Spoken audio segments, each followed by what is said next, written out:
আসসালামু আলাইকুম। আমি অ্যাডভোকেট মাসুদুর রহমান বোনাফাইড ল একাডেমির পক্ষ থেকে আপনাদেরকে শুভেচ্ছা জানাই। প্রিয় শিক্ষার্থীবৃন্দ, আজ আমরা আলোচনা করব নারাজি পিটিশন নিয়ে। ফৌজদারি কার্যবিধির গুরুত্বপূর্ণ একটা টপিকস হচ্ছে নারাজি পিটিশন। তার আগে আমি আপনাদের একটা মেসেজ জানাই। এখন থেকে বোনাফাইড ল একাডেমির পেজে নিয়মিতভাবে বার কাউন্সিলের বিভিন্ন সাবজেক্টের উপর গুরুত্বপূর্ণ বিষয় নিয়ে আলোচনা করা হবে। এই আলোচনাগুলো আপনারা দেখতে চাইলে আমাদের পেজে লাইক দিবেন। তাহলে আজ আমরা শুরু করি আমাদের আজকের আলোচনা। নারাজি পিটিশন ফৌজদারি কার্যবিধির কোনো ধারাতে উল্লেখ করা নেই, কিন্তু বহুকাল ধরে কোর্ট প্র্যাকটিসে এই নারাজি পিটিশনের বিধানটা চলে আসছে। অর্থাৎ নারাজি পিটিশন কাস্টম হয়ে গেছে, যে কারণে এটা বর্তমানে আইনেরই অংশ। নারাজি পিটিশন কি এবং এটা কখন দায়ের করতে হয়, আগে আমরা সেই বিষয়টা আলোচনা করব। পুলিশ তদন্ত শেষ করার পর ফৌজদারি কার্যবিধির 173 ধারায় প্রতিবেদন পেশ করে। সেই প্রতিবেদনে যদি সংবাদদাতা বা তথ্যদাতা সংক্ষুব্ধ হয়, পুলিশ প্রতিবেদনের বিরুদ্ধে তিনি নারাজি পিটিশন দাখিল করতে পারেন। নারাজি পিটিশন শব্দের অর্থ হচ্ছে আমি মানি না। অর্থাৎ যে প্রতিবেদন পুলিশ ম্যাজিস্ট্রেটের কাছে দাখিল করেছে সেই প্রতিবেদন আমি মানি না। সাধারণত ফাইনাল রিপোর্টের বিরুদ্ধে নারাজি পিটিশন দাখিল করা হয়, তবে ব্যতিক্রম সাপেক্ষে চার্জশিটের বিরুদ্ধেও নারাজি পিটিশন দাখিল করা যায়। প্রশ্ন হচ্ছে, কে নারাজি পিটিশন দাখিল করতে পারে? কিছুক্ষণ আগে আমি বলেছি যে সংবাদদাতা বা তথ্যদাতা, অর্থাৎ যিনি মামলাটা দায়ের করেছেন, অভিযোগটা দায়ের করেছেন, তিনি নারাজি পিটিশন দায়ের করতে পারেন। আসামি কি নারাজি পিটিশন দায়ের করতে পারে? উত্তর হচ্ছে না, আসামি নারাজি পিটিশন দায়ের করতে পারে না। পুলিশ যখন তদন্ত প্রতিবেদন পেশ করে, তখন সেই প্রতিবেদন গ্রহণ করা বা না করা সেটা ম্যাজিস্ট্রেটের একান্ত এখতিয়ার। অর্থাৎ পুলিশের এই প্রতিবেদন ম্যাজিস্ট্রেট গ্রহণ করতে বাধ্য নয়। এরকমটা হতে পারে যে পুলিশ প্রতিবেদন দিয়েছে, অর্থাৎ ফাইনাল রিপোর্ট দিয়েছে যে আসামিরা এই অপরাধ সংগঠন করেনি। সেক্ষেত্রে ম্যাজিস্ট্রেট সেটা গ্রহণ করতে পারে, আবার নাও পারে। এখন যে বিষয়টা নিয়ে আমরা আলোচনা করছিলাম নারাজি পিটিশন, সেটাতে আবার ফিরে যাই। যখন পুলিশ এরকম প্রতিবেদন দিল যে আসামিরা অপরাধ সংগঠন করেনি, অর্থাৎ যেটাকে আমরা বলি ফাইনাল রিপোর্ট, তখন অভিযোগকারী নারাজি পিটিশন দাখিল করবে। এই নারাজি পিটিশনটা কীরকম হবে? এই নারাজি পিটিশন অভিযোগ আকারে দাখিল করতে হবে। অর্থাৎ এটা নর্মাল একটা বেইল পিটিশন বা অন্য একটা পিটিশন, এই পিটিশন আকারে হবে না।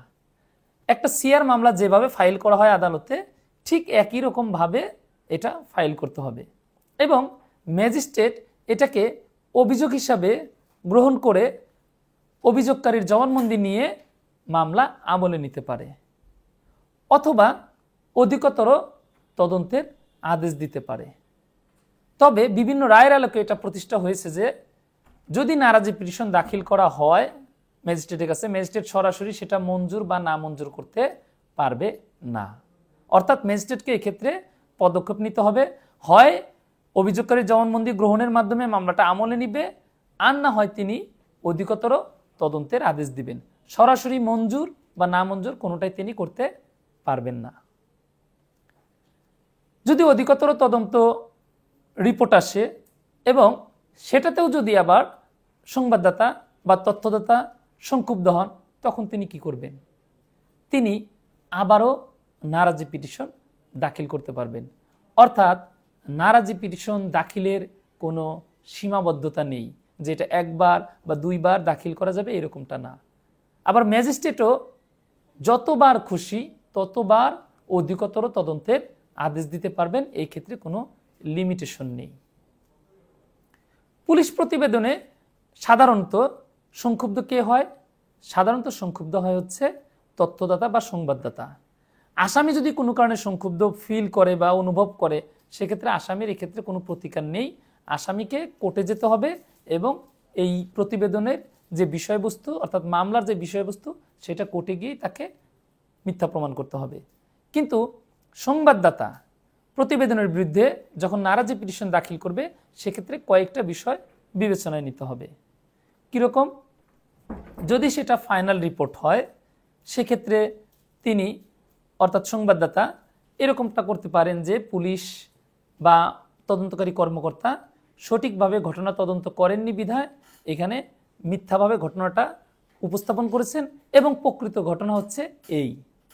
আর আরেকটা বিষয় হচ্ছে যখন চার্জশিট দিবে অর্থাৎ চার্জশিটের বিরুদ্ধে যখন নারাজি পিটিশন দাখিল করবে তখন বিষয়টা কীরকম হবে? চার্জশিট দিলে সাধারণত কি হয় যে আসামির বিরুদ্ধে অভিযোগের প্রাথমিক সত্যতা পাওয়া যায়, কিন্তু অনেক ক্ষেত্রে এরকমটা হতে পারে যে তথ্যদাতা বা সংবাদদাতা অর্থাৎ যিনি মামলাটা দায়ের করেছেন তিনি হয়তো অনেক বড় বড় অপরাধের অভিযোগে মামলাটা দায়ের করেছেন, যেমন ডাকাতি, যে অভিযোগকারী বাড়িতে ডাকাতি হয়েছে, তো পুলিশ তদন্ত করার পর আসামিদের নাম রাখলো কিন্তু প্রতিবেদন দিল যে এখানে হাউস ট্রেসপাসের অপরাধ হয়েছে। তাহলে কি হলো? এই যে প্রতিবেদনটা দাখিল করা হলো সংবাদদাতা এতে কি সন্তুষ্ট হবে? হবে না।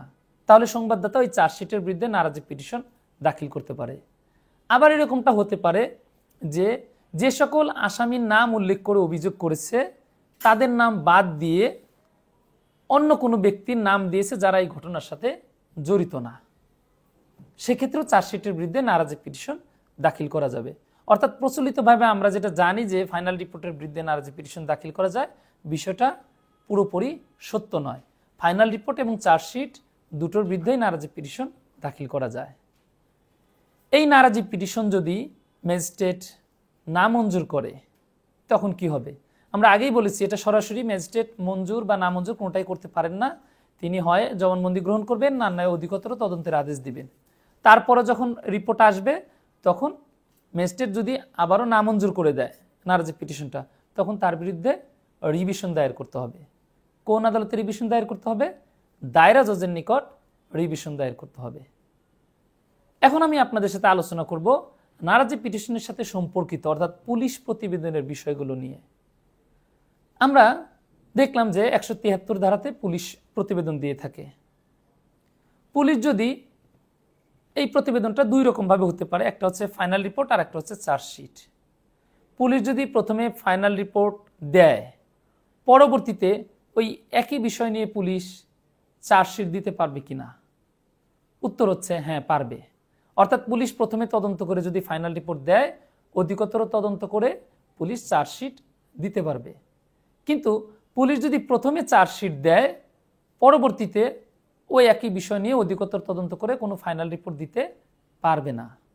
অর্থাৎ ফাইনাল রিপোর্ট দিয়ে চার্জশিট দেওয়ার সুযোগ আছে, কিন্তু চার্জশিট দিয়ে ওই বিষয়ে ফাইনাল রিপোর্ট দেওয়ার সুযোগ নেই। আবার কথাটা অন্যভাবে বলা যায় যে পুলিশ প্রথমে কিছু আসামির নাম যুক্ত করেছে চার্জশিটে, পরবর্তীতে ওই আসামিগুলোর নাম বাদ দিয়ে নতুন আসামিদের নাম দিয়ে সাপ্লিমেন্টারি চার্জশিট বা সম্পূরক চার্জশিট দাখিল করে। এই চার্জশিট আদালত গ্রহণ করবে কিনা? উত্তর হচ্ছে না। কারণ প্রথমে যে চার্জশিট দিয়েছিল সেখানে যে আসামিদের নাম দিয়েছিল সেই নাম বাদ দেওয়ার এখতিয়ার বা সুযোগ পুলিশের নেই। পুলিশ নতুন নাম যুক্ত করতে পারবে, কিন্তু পূর্বে দাখিলকৃত আসামিদের নাম বাদ করতে পারবে না। অধিকতর তদন্তের বিষয়ে একটা প্রশ্ন থাকে যে অধিকতর তদন্ত কি পুলিশ স্বেচ্ছাক্রমে নিজে থেকে করতে পারবে কিনা, নাকি ম্যাজিস্ট্রেটের অনুমতি লাগবে? উত্তর হচ্ছে অধিকতর তদন্ত পুলিশ নিজে থেকেই করতে পারবে, এক্ষেত্রে ম্যাজিস্ট্রেটের কোনো অনুমতির প্রয়োজন নেই। ক্ষেত্র বিশেষে সংবাদদাতা যখন আবেদন করে ম্যাজিস্ট্রেট তখন অধিকতর তদন্তের আদেশ দেয়, কিন্তু এই অধিকতর তদন্তের আদেশ না দিলেও পুলিশ কি করতে পারে? ওই বিষয়ে অধিকতর তদন্ত সম্পন্ন করতে পারে এবং সম্পূরক চার্জশিট দিতে পারে। তাহলে আমরা নারাজি পিটিশনের পাশাপাশি ফাইনাল রিপোর্ট এবং চার্জশিট সংক্রান্ত যে বিধান সেটা আলোচনা করলাম। পরবর্তীতে আমরা নতুন কোনো বিষয় নিয়ে আলোচনা করব।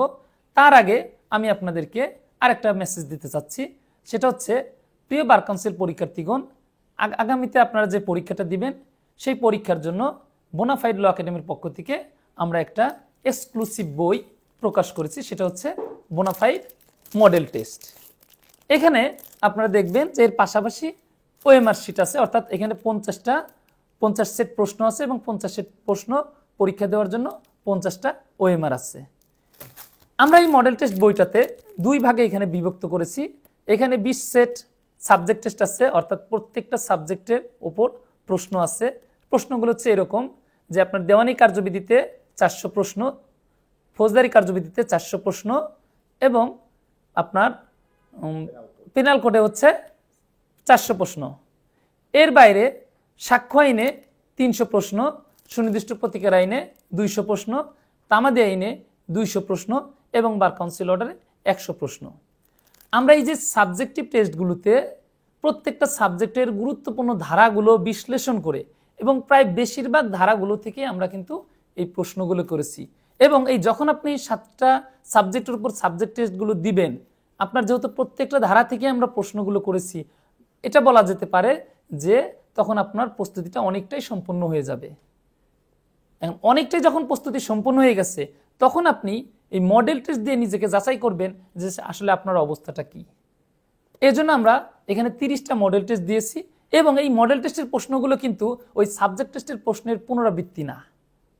আমরা প্রশ্ন রিপিটেশন করি নাই বললেই চলে, অর্থাৎ সাবজেক্ট টেস্টের যে প্রশ্নগুলো সেটার একটা ধরন, আর মডেল টেস্টের প্রশ্নগুলোর আমরা নতুন নতুন প্রশ্ন এবং সাধারণত আমরা যেটা করেছি ধারাগুলোর ব্যাখ্যা বিশ্লেষণ করে, ধারাগুলোর উপর বিভিন্ন কেস রেফারেন্সের আলোকে এবং ধারার যে উপাদান সেটাকে ভেঙে আমরা প্রশ্ন করার চেষ্টা করেছি এবং এই ধরনের প্রশ্নই করেছি যেটা সচরাচর এই যে বিগত সালের প্রশ্নগুলোতে বার কাউন্সিল দিয়ে থাকে।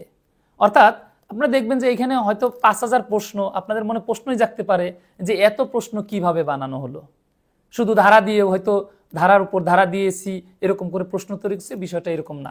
আপনারা যদি দেখবেন যে আমাদের বইয়ের পৃষ্ঠা থেকেই বুঝতে পারছেন যে এখানে যেভাবে সাজানো হয়েছে অনেকগুলো প্রশ্ন এবং এই প্রশ্নগুলো যথেষ্ট মানসম্পন্ন। এবং আমি যেটা বলেছি যে প্রশ্নগুলি কিন্তু শুধু ধারা, এটা কোন ধারা ওটা কোন ধারায় আছে এরকম না, একটা ধারায় যে কথাগুলো বলা হয়েছে, যে উপাদানগুলো দেওয়া আছে সেটাকে আমরা বিশ্লেষণ করে সেটাতে বিভিন্ন কেস রেফারেন্স দিয়ে এবং আমাদের রিসার্চ টিমের সদস্যরা অক্লান্ত পরিশ্রম করে, দীর্ঘদিনের অক্লান্ত পরিশ্রম করে আপনাদের জন্য এই এক্সক্লুসিভ বইটা প্রস্তুত করেছে। এবং আমাদের ফেসবুক পেজে দেখবেন যে আমরা কিছু প্রশ্নের নমুনা দিয়েছি, আপনারা চাইলে সেখান থেকে নমুনা দেখতে পারেন। আর আমরা এই বইটার মূল্য দুইভাবে নির্ধারণ করেছি। একটা হচ্ছে আমরা এই মডেল টেস্ট বই এবং এই মডেল টেস্টের যে জটিল প্রশ্নগুলো, এক্সক্লুসিভ প্রশ্নগুলো, যেগুলো হয়তো আপনারা কোনো বইতে উত্তর পাবেন না বা আপনি নিজে থেকে উত্তর জানতে পারবেন না, সেই উত্তরগুলো এটা কেন হলো না এই বিষয়গুলো ব্যাখ্যা করার জন্য আমরা আবার 10টা সলভ ক্লাস অর্থাৎ সমাধান ক্লাস রেখেছি। অর্থাৎ আপনি যদি 10টা সলভ ক্লাস করেন এবং এই বইটি নেন, তখন এই বইয়ের মূল্য হবে 1200 টাকা। অর্থাৎ এটা তখন প্যাকেজ আকারে থাকবে এবং মূল্য থাকবে 1200 টাকা। আর আপনি যদি সলভ ক্লাসগুলো করতে না চান, শুধু আমাদের এই বইটি নিতে চান, তাহলে তখন বইয়ের মূল্য হবে 800 টাকা। এবং এই বইটি নিলে আশা করি আপনারা অনেক উপকৃত হবেন। আমাদের ফেসবুক পেজে আপনারা দয়া করে আমাদের যে এটা শেয়ার দেওয়া হয়েছে প্রশ্নগুলো, সেগুলো দেখে যাচাই করে এই বইটি নিতে পারেন। আজকে এই পর্যন্তই, ভালো থাকবেন সবাই, আল্লাহ হাফেজ।